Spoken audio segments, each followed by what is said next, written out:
I took it off your campaign page, your slogan, "Be free, fight brave." Yeah. What do you mean by this? Well, look, the way I see it, our institutions, are whether they're public or private, seem to be encroaching upon our ability to live our lives according to our own values.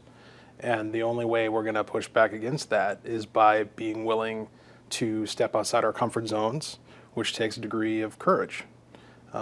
Folks they don't like to rock the boat. They like to go along to get along. And there's a sense in which that fuels a culture of propriety and decorum, and we like that. But sometimes when things are going in the wrong direction, you need to be willing to rock just a little bit in order to shake things loose. And on the campaign page, you talk a lot about your father. Yeah. Tell us about him, how his story kind of led to you being here today as an incoming member of the House. Absolutely. Yeah, so my dad, I'm not a psychologist, but in retrospect, I've got a son who's on the autism spectrum, my eldest. And in retrospect, I suspect that if the same services that are available today were available when my dad was growing up in Detroit, that he would have been identified and diagnosed as being on the spectrum. And there's a sense in which, people describe that as a disability or neuroatypical or these different terms that we come up with. In a sense, it's kind of a superpower because you're granted this disregard for how other people think about you, which can be a very powerful tool. When you're not burdened by social pressure to be a certain way or abide by certain expectations, it frees you up to pursue opportunities that wouldn't be available to you otherwise. And that's what my dad did. He came from a neighborhood where the social pressure was very much to abide by the status quo and to be like everyone else. And he saw things a different way. He saw an opportunity to make his life better by putting his nose to the grindstone and by working hard and by saving money and buying a house and going to night school and just these little steps. I mean, his story is by no means grandiose. It's not a rags to riches story, but it is very much a humble beginnings to American dream style fulfillment. So tell us about the community you represent. Where do you call home, and what are the issues that were important to constituents there? I'm in northeastern Wright County. My district includes Rockford Township, Hanover, St. Michael, Albertville, and much of Otsego. And Wright County is historically a very conservative area.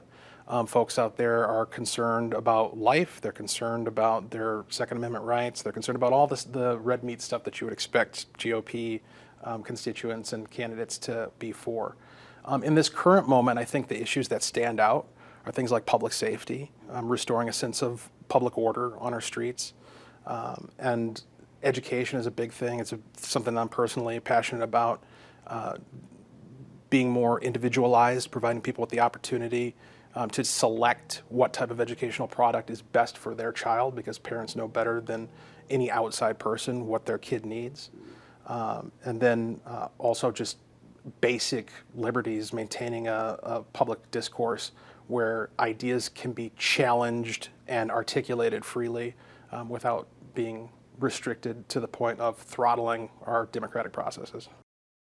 Do you serve on the Albertville City Council, or maybe you have? How is that going to help you gear up, or how's it going to help you in your role here? Sure. As you come in here into the House? Yeah, in a couple of different ways. So first of all, just having some familiarity with the kind of deliberative process and just institutional processes. I think that coming in off the street, that just would present a steeper learning curve. So I've been introduced to that with 7 years on the Albertville City Council. But then also, I've had the experience because I come from an activist background, which is being an activist is very liberating. You're not accountable to anyone. You can just cast your vision, and if anybody critiques it, you can just tell them, "Well, screw you. I'm going with this." But when you're on the city council or you're in any sort of public service position, you're forced to have iron sharpen iron and actually come to a finer, refined version of your idea and compromise with other people while still maintaining your principles and maintaining your original vision. And so having had a little bit of experience with that at the local level, I think will translate into all the debates and deliberations and discussions that take place here at the Capitol. And just finally, you said on that campaign page, you're running to turn the tide. Yeah. As we sit here today, session about 7 weeks from now, how do you plan on turning the tide? Well, I'll tell you, my plan changed a lot in the last couple of days. Yeah. We were anticipating that we were going to be coming into a governing majority. That's not the case. As Republicans, we're going to be in the minority.